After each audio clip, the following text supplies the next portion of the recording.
Hey everyone, it's Adele and April from JSS Scrap, and we are here with Technique Tuesday. So today we are going to be layering some thin cuts to create a shadow. Lots of fun. So they look really cool. We hope that you enjoy the video, and if you have any questions, let us know.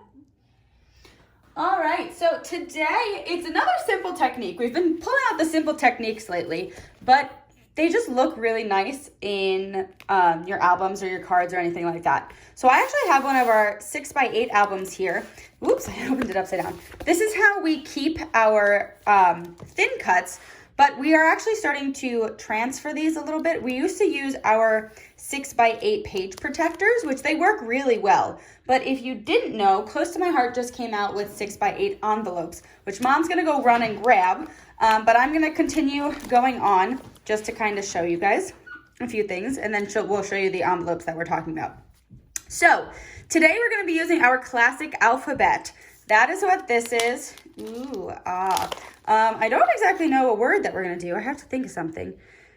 Might as well just do April or Adele because, you know, that's our name, so it's much easier. So I'm gonna pull out all of the thin cuts that we need, and then we are going to get started. So we are going to be using our color of the year today, which is Wild Berry, and I am going to be using my rail blade cutter. Before I do so, I'm just taking off all of our extra blades here. If you have been on any of our virtual weekends, you know that we talk about different blades all the time. So just showing you, we have one that specifically cuts glitter because sometimes the glitter gets stuck in the blade. We have one specifically for our white daisy because the white daisy is a thicker weight. So we just make sure that we have that. And then we have our score blade and then our other blade that cuts just regular paper. So we're going to see how big these letters are.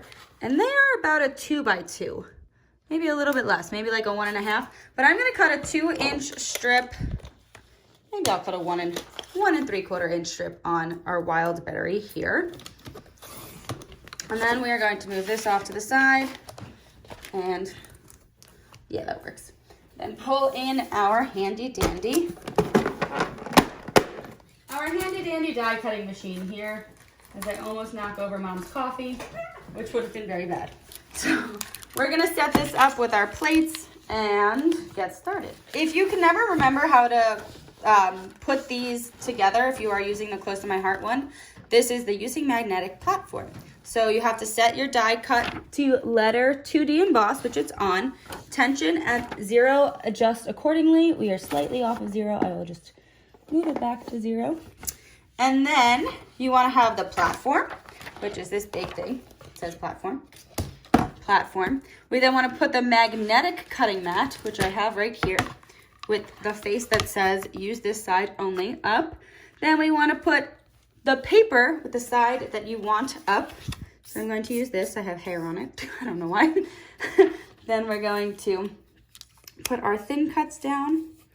And what we always do is we have washi tape that's just on our machine here, just to make sure that nothing moves around.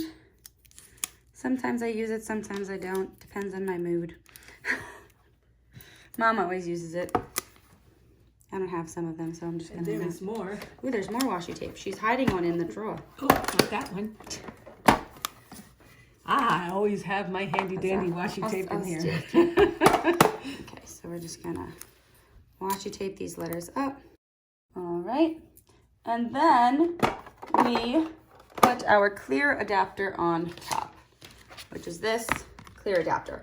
If you are doing this without the magnetic cutting mat, you can also just use the regular cutting mat. And it works the same. It's the same kind of sandwich. Oh look, washi tape is on the back. Okay, we're gonna push this through, do it again with black paper, and then we'll be back. So before I put it through again, just letting you know we now have the black paper here. I did have to put our tension up to 1, which is totally fine. You can always adjust your tension if you need to. And what's nice about the washi tape is I just move the washi tape with the letters, not having to get new washi tape. So you can use washi tape multiple times over and over again. We're just gonna roll this through. And I can usually tell if I have to put the tension up. Sometimes it won't feel like it cuts through, so you can kind of check. Or if you wanna just do it right away, you can even just backtrack over it. Sometimes you will hear the paper being cut, others you won't. This one was really, really smooth. So normally it just cuts right through, and these all cut. So we're good to go. So, all right, we'll clear up and then get back to it. Just so you can see, I'm taking this instructions. I'm gonna just kind of put it down here. Not actually gonna glue on this, but we wanted to show you how simple it is to just take a thin cut and layer it. Because sometimes people are always like, oh, I want a shadow, or I want to do this. So you think about going on the Cricut and like making a shadow. But this is a different way to make a shadow with thin cuts. So yes, we know that they're the same size, but look at that. And look how cool that looks. It just gives it a totally new dimension when you thin cut them. We could do it, you could always do it with black, white, whatever colors you want. Or what's really nice about our paper is you can actually use the two-tone of it as well. So you can do the dark with the light behind, or like a shadow, you could do the light with the dark behind. So I'm gonna glue these all together. You're gonna see how it looks, and that's Technique Tuesday.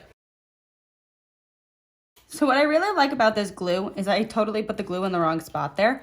But I just kind of used my hand and just touched it, and the glue goes away. So this glue, if it's not dry, you can wipe it off super easily. That's why I love our mono liquid glue. It's so easy to use.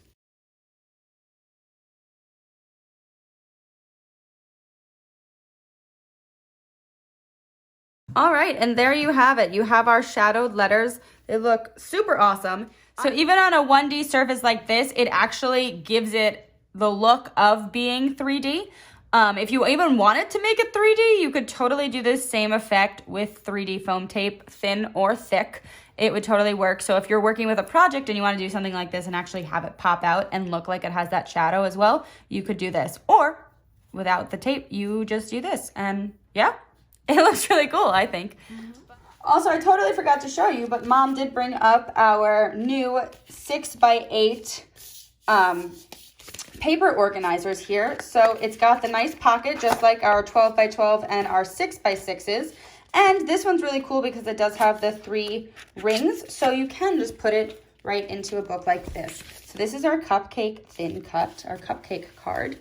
And we just open this up, stick it in here, and look at that. You now have a book with that, and instead of having to take out the page protector like we used to have to, we just got a little flip here. Now I can use it like that. So we are working on converting all of our books to have these in them. But all right, see you next Tuesday. And that's Technique Tuesday. Thank you for watching. We hope you enjoyed. If you have any questions, please let us know in the comments below. Remember, our virtual weekend is coming up this weekend. So if you would like to join us, just place a $50 order before tax and shipping and after those VIP credits on our website, adelveobeiser.closetomyheart.com. And we also have in-person weekend in March, and then October of this year, then January and March of next year. So registration is now officially open for October, January, and March, and we only have a few spots left for this coming weekend. So if you want to join us, let us know ASAP. I know a few of you have let us know in the last week, so we have your spots secured. Don't worry about that. She's talking about the March one. Yes, March. So we're super excited about all of our other weekends coming up, but yeah. All right, we'll see you next Tuesday. Bye. Bye.